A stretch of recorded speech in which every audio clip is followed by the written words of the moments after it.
दोस्तों अभी मैंने देखा कि आपका जो आंसर है पीछे वो दिया हुआ है √2/3, मतलब कि ये रैशनलाइज करके नहीं दिया हुआ है।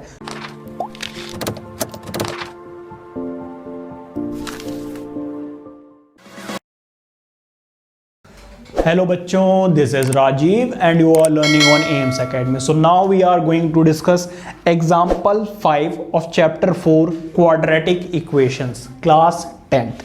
एक बार रीड कीजिए, एक इंपॉर्टेंट क्वेश्चन है और कई बार ऐसे क्वेश्चंस आपके एग्जाम में पूछे जाते हैं। तो रीड करते हैं। Find the roots of the quadratic equation 3x² - 2√6x + 2 = 0 आपके सामने लिखा हुआ है। अब आप इसको कैसे करेंगे? देखिए, अगर आपने इसको ऐसा ही रखा ना तो फिर कुछ भी कॉमन आने वाला नहीं। तो अब हमें करना क्या पड़ेगा? इनको भी रूट्स में ही कन्वर्ट करना पड़ेगा। कैसे करोगे? क्या आपको यह बात पता है कि √2 × √2 की वैल्यू 2 होती है, √3 × √3 की वैल्यू 3 होती है, या फिर याद रखना √x × √x की वैल्यू x होती है। क्यों होती है, कैसे होते हैं, वो अलग बात है। ठीक है, अब देखो इधर कहो तो समझाई देता हूँ यार, वरना ऐसे बोलेंगे ऐसे छोड़ दिया सर ने, रट्टाफिकेशन करवा रहे हैं। देखो इधर बेटा, याद रखना रूट की स्क्वायर रूट की वैल्यू होती है 1/2। x × x क्या होता है? x²। क्यों? क्योंकि बेस सेम होता है तो पावर्स ऐड हो जाती हैं। Is that clear? अब देखो, अगर √x × √x हुआ, √x × √x हुआ तो क्या होगा?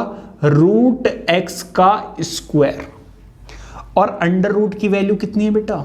1/2।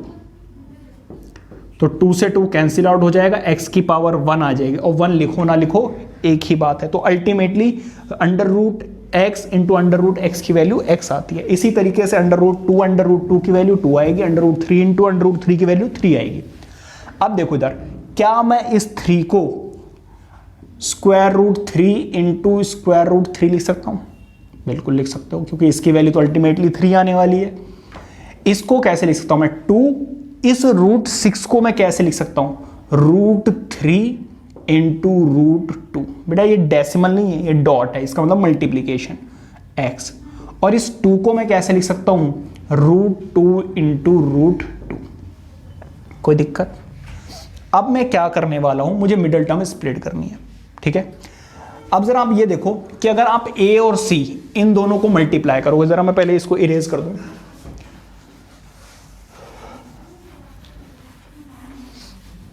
मैंने आपको क्या बताया था कि भाई a × c करना है ना? a की वैल्यू 3 है और c की वैल्यू 2 है। सॉल्व करोगे, आंसर आ रहा है 6। तो मिडल टर्म को हमें ऐसे स्प्लिट करना है कि जब आप उसको मल्टीप्लाई करो तो आंसर क्या आ जाए? 6। और प्लस करने के बाद आंसर क्या आ जाए? 2√3 √2x।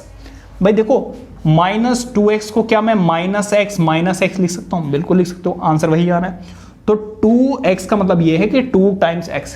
इसी तरीके से क्या मैं इसको -√3x -√3x 2 बार लिख सकता हूं? भाई 2 बार लिख दिया, दोनों को ऐड करोगे तो -2 आ जाएगा। ठीक है, जैसे -x क्या था? 2x था। इसी तरीके से ये क्या होगा? -2 दिस। ठीक है, प्लस √2 अब देखो आगे। अब देखो जरा आप, इसमें और इसमें कुछ कॉमन नजर आ रहा है क्या? बिल्कुल कॉमन है भाई। एक तो √3 कॉमन है और x भी कॉमन है। बचा क्या? बचेगा एक √3 और एक x। यहां पर √3 चला गया, x चला गया, क्या बचा? √2। इन दोनों में क्या कॉमन है? √2 कॉमन नजर आ रहा है। क्योंकि यहां पर माइनस है तो आपको -√2 कॉमन लेना पड़ेगा।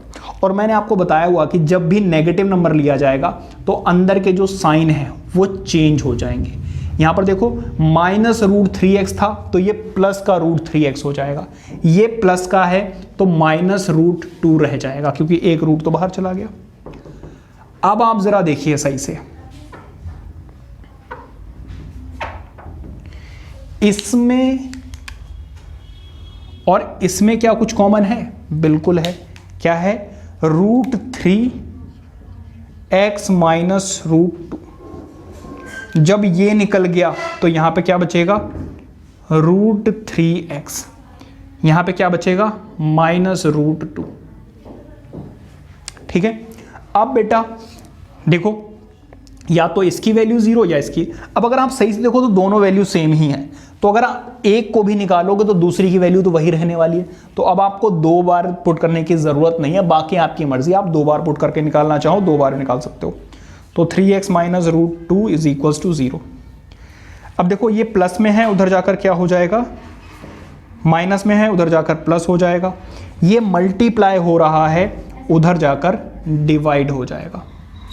अब आपको पता है रूट को कभी भी हम डिनोमिनेटर में नहीं छोड़ते हैं, तो बेटा हमें इसे क्या करना पड़ेगा? रैशनलाइज। देखो इसको मल्टीप्लाई करोगे क्या आ जाएगा?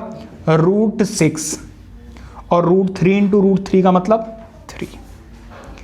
अब देखो इसकी वैल्यू जब आपने सॉल्व की तो √6/3 आ रहा है, इसको जब आप सॉल्व करोगे तब भी यही आएगा। तो अब आप क्या लिखोगे? अब आप लिखोगे बेटा √6/3 and √6/3 are the roots of this quadratic equation.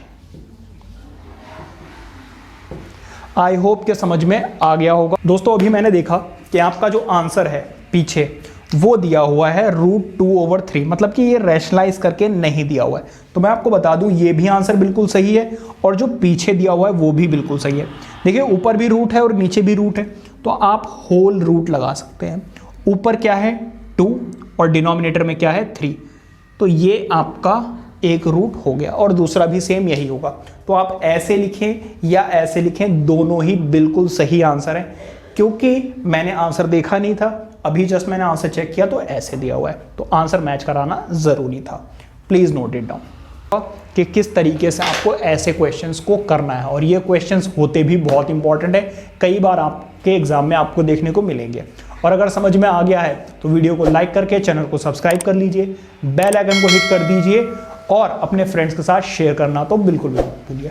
मिलते हैं नेक्स्ट वीडियो में एक नए क्वेश्चन के साथ।